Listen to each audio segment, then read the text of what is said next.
আসলে স্পেসিফিক্যালি কোনো টপিক যদিও ওভারঅল মানে এম্পাওয়ারিং হিউম্যান রিসোর্স হিসাবে বলা হয়েছে, বাট আমি হয়তো আমার যতটুকু কথা বলবো হয়তো একেবারে একজ্যাক্ট এই লাইনেই থাকবে না। তারপরও চেষ্টা করব যে এইচআরের সাথে কানেক্ট করার জন্য। তার আগে আমি একটু বুঝতে চাই যে আসলে যারা আপনাদের এখানে আছেন, মানে who are we or who are you, একটু হাত তুলবেন। কতজন স্টুডেন্ট আছেন এখানে? আচ্ছা, দেখা যাচ্ছে প্রায় 80%-এর মতো স্টুডেন্ট। বেসিক্যালি আপনাদের মানে এই যে প্রায় গত 3-4 ঘন্টা আপনারা সময় দিলেন, ভেরি মানে আজকালকার আসলে এই সোশ্যাল মিডিয়ার এত অস্থির যুগে অ্যাটেনশন ডেফিসিয়েন্সি হয়, বাট এই সময়টা আপনারা আসলে কেন দিচ্ছেন? আমি যদি একটু বোঝার চেষ্টা করি, মানে ওয়ার্ল্ড হিউম্যান রিসোর্স ডে এটার জন্য, এটার ব্যাপারে আপনাদের আলাদা আগ্রহ আছে নাকি অন্য কোনো কারণে?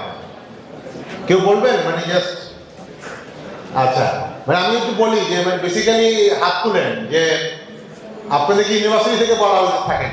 হাত তুলেন দেখি। আচ্ছা আচ্ছা, আপনারা এখানে চাকরি ব্যাপারে একটা আইডিয়ার জন্য, সেটা সম্পর্কে আসছেন, সেটার জন্য আসছেন, একটা হাত তুলেন। আচ্ছা, আর কোনো কারণ আছে মিস করলাম? আচ্ছা, তো বোঝা যাচ্ছে আসলে আপনারা মেইনলি হয়তো ক্যারিয়ার পার্সপেক্টিভে আসছেন। তো ক্যারিয়ার যেহেতু আছেন, বাই দ্য ওয়ে আপনাদের এখানে একটু যদি কম্পোজিশন বুঝি যে এখানে আসলে business faculty like marketing, account, finance বা এই জাতীয় জিনিসগুলিতে কতজন স্টুডেন্ট? হাত তুলবেন। আর ইঞ্জিনিয়ারিং এ কতজন স্টুডেন্ট? আচ্ছা, ইঞ্জিনিয়ারিং এ। আচ্ছা, আর কোনো সাবজেক্ট আছে এখানে মিস করলাম, আইদার ইঞ্জিনিয়ারিং অর বিজনেস? হ্যাঁ, লতে কতজন আছে? আচ্ছা, ইংলিশ বা এইটা একটা সাবজেক্ট আছে আপনাদের এখানে? আচ্ছা, মানে হিউম্যানিটিজে কিছু সাবজেক্ট আছে আর কি। আচ্ছা, তাহলে বোঝা যাচ্ছে যে এখানে আসলে ইঞ্জিনিয়ারিং এর স্টুডেন্টের একটু সংখ্যা বেশি, which is quite interesting that HR summit হচ্ছে, সেখানে ইঞ্জিনিয়ারিং স্টুডেন্ট বেশি, ভেরি ইন্টারেস্টিং। আচ্ছা, যেহেতু আমি নিজে ক্যারিয়ার লাইনে কাজ করি, হয়তো আমি কিছু কথা হয়তো আপনাদের ফিউচার পার্সপেক্টিভে বলাটা, ক্যারিয়ার রিলেটেড কথাটা বললে হয়তো আপনাদের জন্য তো মানে ইউজফুল হবে। মানে এইচআর নিয়ে অফকোর্স এখানে দেয়ার আর লট অফ এইচআর এক্সপার্ট যারা কথা বলেছেন, মোশাররফ ভাই আছেন, আমাদের এখানে আরও সিনিয়র ম্যানেজমেন্টের অনেকে আছেন, ওনারা হয়তো ভালো বলতে পারবেন।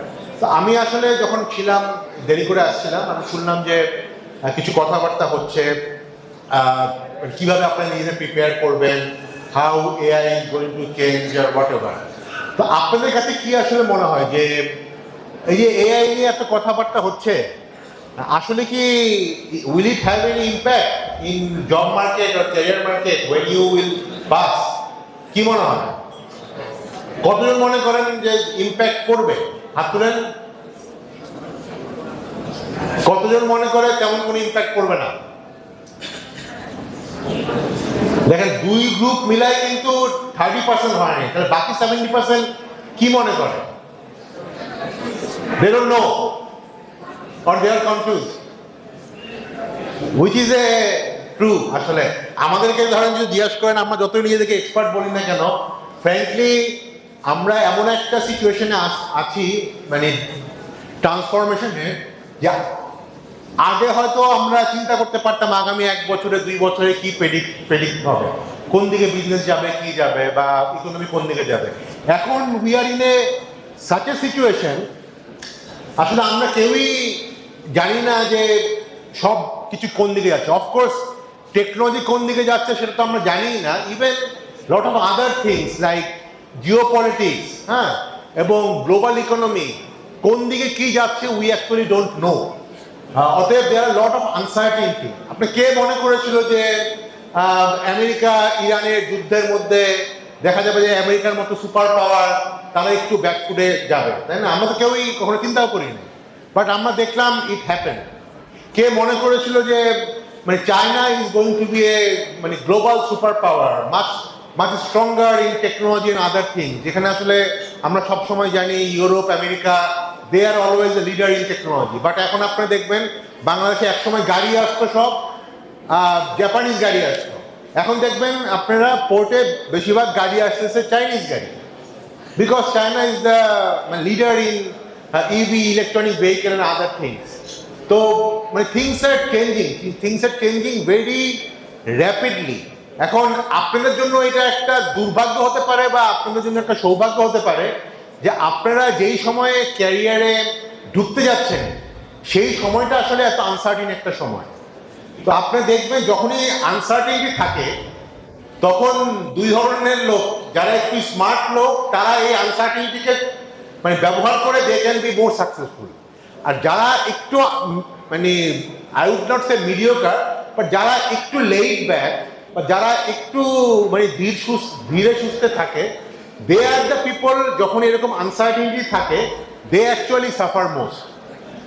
তো সামনের দিনগুলো যেটা হবে, পার্টিকুলার আমি শুধু যদি একটু এআই স্পেসিফিক্যালি বলি, দেখেন মানে এটা আপনারা অনেকে কনফিউজ, হাত তুলে নেয়, জানেন না, বাট একটা জিনিস মোটামুটি শিওর যে এআই এর যে ইম্প্যাক্টটা হবে সেটা কিছু জায়গায় সবচেয়ে বেশি হবে, কিছু জায়গায় কম হবে। সে ফর এক্সাম্পল একটু আগে আমাদের এখানে একজন ভাবিন গ্রুপ থেকে একজন মানে এইচআর এর লোক আসলেন, উনি কিন্তু বললো যে ওনাদের 75,000 মানে কর্মী আছে। এই 75,000 কর্মীর হয়তো এআই এর আগামী 5-10 বছরে এআই খুব একটা ইম্প্যাক্ট ফেলবে না, কেননা ওনারা বেসিক্যালি কাজ করে ম্যানুফ্যাকচারিং, হ্যাঁ, মাচ মোর মেশিন। হ্যাঁ, অফকোর্স চায়নায় এরকম মেশিন আসছে, রোবটস আসছে, যেই রোবটগুলি দিয়ে এখন আসলে যেই কাজগুলো করে সেগুলো হবে, but robots are very expensive, isn't it? But এইখানে যারা সার্ভিস ইন্ডাস্ট্রিতে আছে, আমার এখানে অনেকে আছেন সার্ভিস ইন্ডাস্ট্রিতে, ইট ক্যান বি মানে financial industry, it can be accounting firm, it can be a advertisement agency or whatever, ওই জায়গাগুলিতে আপনি দেখবেন there will be huge impact. গত পরশু দিনই একটা রিপোর্ট আসছে যে Standard Chartered bank is going to 7,000-এর মতো লোক তারা মানে they will reduce just because of the AI replacement. অতএব AI is going to come very big. এখন যখন এআই আসবে, কদিন আগে আমি একটা হংকং একটা এইচআর সামিটে গেছিলাম এরকমই, তো তখন ওদের এইচআর যারা senior leader, the policy makers, তারা বলছে যে AI actually will hit the low level more than the mid level. Low level মানে হচ্ছে এন্ট্রি লেভেলে এআই এর রিপ্লেসমেন্টটা বেশি হবে। এটা ভেরি অবভিয়াস, কারণ আপনারা জানেন আমাদের ধরেন কথার কথা একটা অ্যাকাউন্টিং ফার্ম, তারা কিন্তু যারা জুনিয়র লেভেলের লোক থাকে তাদেরকে এমন সব কাজ করতে দেয় যে ঠিক আছে জার্নাল চেক করা, এগুলি করা, ওগুলি করা, এগুলি কিন্তু আলটিমেটলি এআই খুব ইজিলি করতে পারে, এখনই পারে, তাই না? তো এই জিনিসগুলো ইভেন আপনার সব যারা আইটি পড়েন, এখানে অনেকে আমার ধারণা কম্পিউটার সায়েন্স পড়ছেন, আইটির ক্ষেত্রে দেখবেন যে বেসিক কোডার বা কিউএ লেভেলের লোকের কাজ কিন্তু থাকবে না, কারণ এগুলোর জন্য এআই এখন অনেক ভালো ভালো টুলস অলরেডি বাজারে চলে আসছে।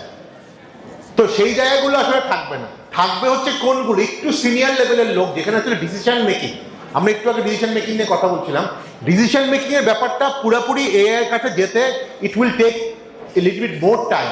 আজ থেকে 5-10 বছর পরে হয়তো এআই তাও করবে। তো সেই জায়গাটাতে আপনি দেখবেন লোকজনের ডিমান্ডটা থাকবে এবং কোনো কোনো ক্ষেত্রে ডিমান্ড হয়তো বাড়বে, তাই না? কারণ আসলে মেশিনকেও তো আসলে একটু কদিন আগে বলছিল যে মেশিনকেও তো আসলে ইনস্ট্রাক্ট করতে হবে, ওই জন্য আসলে আমার কিছু ম্যাচিউরড ইন্ডাস্ট্রি মানে এক্সপার্টিস, সাবজেক্ট ম্যাটার এক্সপার্টিস লোকের দরকার হবে একটু অ্যাডভান্স লেভেলে। এখন প্রবলেম হচ্ছে আপনারা যারা আছেন, যে জেনারেশনটা আছেন, তারা তো আসলে মিড লেভেলের জবে আপনার ফ্লাই ইন করতে পারবেন না। তাদেরকে তো আসলে আমরা সবাই আমাদের ক্যারিয়ারে সবাই তো এন্ট্রি লেভেল থেকে আস্তে আস্তে গেছি, তাই না? অতএব যখন এন্ট্রি লেভেলই থাকবে না বা কমে যাবে, তখন তো আসলে ডাইরেক্টলি ইম্প্যাক্টটা আপনাদের পড়বে, কারণ আপনারা মিড লেভেলে যাবেন কেমন করে। তো সেই জায়গায় আসলে আমার কাছে মনে হয় যে ইউনিভার্সিটিদের আসলে এখন তাদের পড়াশোনার স্টাইল, গ্রুমিং স্টাইল চেঞ্জ করতে হবে, যাতে আসলে মানে ইউনিভার্সিটি আসলে একদিন তৈরি করতে ফ্রেশ এন্ট্রি লেভেল জবের জন্য, তাহলে এখন তাদেরকে তৈরি করতে হবে মাচ মোর ডিসিশন মেকিং জবের জন্য। They have to actually change their curriculum, মানে methods and everything, so that we can actually go to a decision making level right after the education. তো সেটা একটা বড় ব্যাপার। আরেকটা আমি মনে করি যে যেই জায়গাটা একটু কম ইম্প্যাক্টেড হবে, মানে এআই এর ব্যাপারটা কিন্তু আলটিমেটলি আমরা জানি যে অটোমেট করবে। একটা তো হচ্ছে যে আমাদের ম্যানুফ্যাকচারিং জব একটু হয়তো কম এফেক্টেড হবে, বাংলাদেশ যেহেতু মাছ মোর ম্যানুফ্যাকচারিং এগ্রিকালচারাল বেস বা এগুলো, সে অর্থে ইকোনমি ওয়াইজ যে আমাদের বিরাট ইম্প্যাক্ট হবে তা না। কিন্তু যেহেতু আমাদের এখানে প্রচুর ছেলেপেলেরা গ্র্যাজুয়েট করছে, আমাদের প্রায় বর্তমানে 20 লক্ষর মতো যারা জব মার্কেটে ঢুকে তাদের মধ্যে প্রায় 1/3 7 লক্ষ হচ্ছে বেসিক্যালি, হ্যাঁ জি 7 লক্ষ হচ্ছে বেসিক্যালি আমার গ্র্যাজুয়েট। এই সেগমেন্টটা সবচেয়ে বেশি affected or risky, high exposure আছে, তাই না? তো এখন ওনারা কি করতে পারে? আমি যেমন গত কয়েক বছর ধরে বলে আসছি যে আমাদেরকে এখন চিন্তা ডিফাইন করতে হবে। উই হ্যাভ টু লুক, মানে এমন সব সার্ভিসে যারা আপনারা গ্র্যাজুয়েট হচ্ছেন, এমন সব সার্ভিসে যেই সার্ভিসগুলোতে আসলে দেখবেন মাচ মোর পার্সোনালাইজ সার্ভিস। আমি উদাহরণ দিই, গতকালই আমাদের একটা ক্যারিয়ার ফেয়ার হলো, দেখবেন আপনি মানে বাংলাদেশের এখন প্রায় 1,20,00,000 মতো লোক দেশের বাইরে আছে, তাই না? আমরা তো জানি এটা, তাই না? এবং তারাই তো আমাদের অর্থনীতি টিকিয়ে রেখেছে। এই 1,20,00,000 মতো লোকের মধ্যে দেখবেন একটা বড় অংশ বেসিক্যালি কোন ইন্ডাস্ট্রিতে আছে। সে বিদেশে যখন যায়, মালয়েশিয়ায় যখন যায় বা ইতালিতে যখন যায়, সে কি আসলে বাংলাদেশের মতো গার্মেন্টস ফ্যাক্টরিতে কাজ করে? একবার করে না তা না, অফকোর্স করে, বাট একটা বড় অংশ দেখবেন they actually do lot of মানে হসপিটালিটি ইন্ডাস্ট্রি।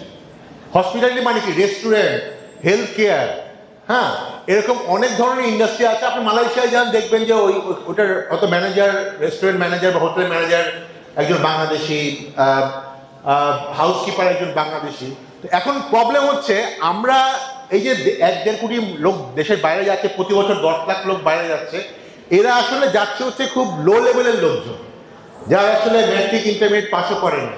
গ্র্যাজুয়েটটা কিন্তু যাচ্ছে না, কারণ গ্র্যাজুয়েটটা আমরা মনে করি আমি বিদেশে যে কি আমি রেস্টুরেন্টের ওয়েটার হব কিনা বা হসপিটালিটি ইন্ডাস্ট্রি কাজ করবো কিনা, আমি দেশে কাজ করব আর আমি অফিসে এসি রুমের মধ্যে বসে কাজ করব।